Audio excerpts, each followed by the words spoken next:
తెలపండి తల్లి. అమ్మ కుమార్తె తల్లి గారు ఇంత చిన్న వయసులో బాలప్రాయమన ఎందుకు తల్లి నీకు పొరపాటులు? అమ్మా తల్లి గారు ఏమిటమ్మా? మరి ఈనాడు పుట్టినంత సుఖముండినా పెళ్ళి అత్తగారింటకి కష్టం కలుగును ఏమో కదా తల్లి. అవన్లే అలాగని చిన్నదానమైన పెద్ద ఆలోచన చేసినలే. నాకు తగిన పని మాటలు తెలపండి తల్లి. పది మాటలు కానే కావాలా నీకు? జయ లక్ష్మీ రమణ గోవింద. అమ్మవిన వేళ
బంగారు బియ్యంలో నాలుగకుండా తల్లిగా ఎందుకమ్మా నీకు పని మాటల వయసులో అయినా తల్లి మరి నా మాటలైనా కాస్త ఆలకించండి తల్లి. ఏమిటది?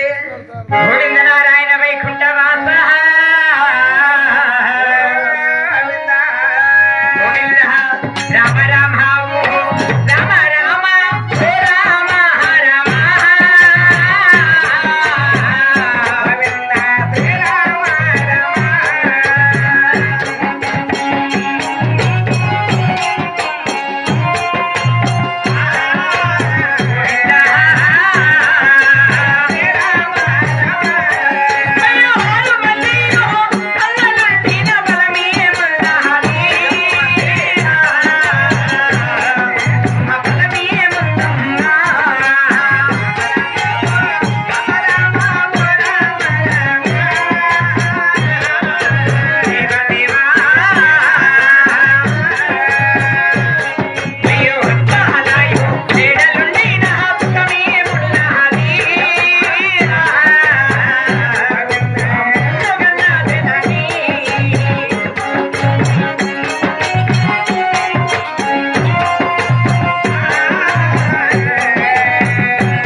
కుమార్తె 6 మంది అన్నలు ఉండినా అవునమ్మా 6 మంది వదిన గారు ఉండినా అవునులే మరి తక్కవలేక రొక్కము ధనధాన్యములు దండిగా కలిగి ఉండినా అవరు కుమార్తె ఆడధర్మము కదా తల్లి.